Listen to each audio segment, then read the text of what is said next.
जय गजानन। क्या आपने कभी लाल वर्ण के श्री कृष्ण, श्वेत वर्णा देवी या हरित वर्णधारी महादेव के दर्शन किए हैं? या महादेव के ललाट पर ऊर्ध्वपुंड्र, श्री कृष्ण के मुख पर भस्म अथवा देवी के मस्तक पर त्रिपुंड्र? नहीं, क्योंकि हम उन देवताओं की पारंपरिक शास्त्र सम्मत छवि का आदर करते हैं, परंतु जब विषय गणेश जी का होता है तो कभी उनके मस्तक पर तिरंगा, कभी त्रिशूल, कभी उन्हें चलचित्र अभिनेत्रियों के रूप में कल्पित किया जाता है तो कभी अन्य देवताओं के स्वरूप में ढाल दिया जाता है। अब तो कृत्रिम बुद्धिमत्ता एआई के माध्यम से भी बाप्पा के स्वरूपों के साथ अनुपयुक्त प्रयोग किए जा रहे हैं। उनके मुखमंडल, नेत्र और सूंड तक को विकृत कर दिया जाता है। परिणाम स्वरूप एक ऐसा रूप प्रस्तुत होता है जो न तो शास्त्रानुसार है, न ही सौंदर्य परख। आज के युग में कलात्मक स्वतंत्रता के नाम पर हमने एक विचित्र प्रदर्शन आरंभ कर दिया है।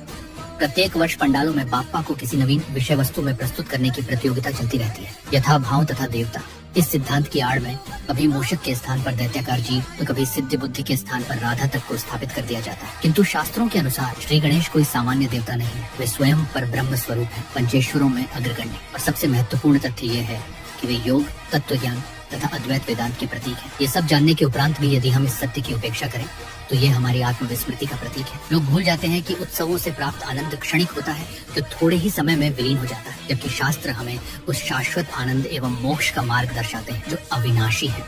गणपति बाप्पा के वाहन से लेकर उनके नेत्रों तक प्रत्येक प्रतीक का एक गहन तात्विक अर्थ है। इन प्रतीकों के साथ अनधिकृत परिवर्तन करना, उस अर्थ का अपमान करना है। इसलिए आवश्यकता है कि हम अध्ययन करें और समझें और करें ऐसी भक्ति जो केवल उत्सव न होकर आत्म जागरण का माध्यम बन जाए। तभी हम अपने समाज, मूर्तिकारों एवं पंडालों में सत्य के प्रति सजगता का संचार कर सकेंगे। श्री गणेशाय नमः।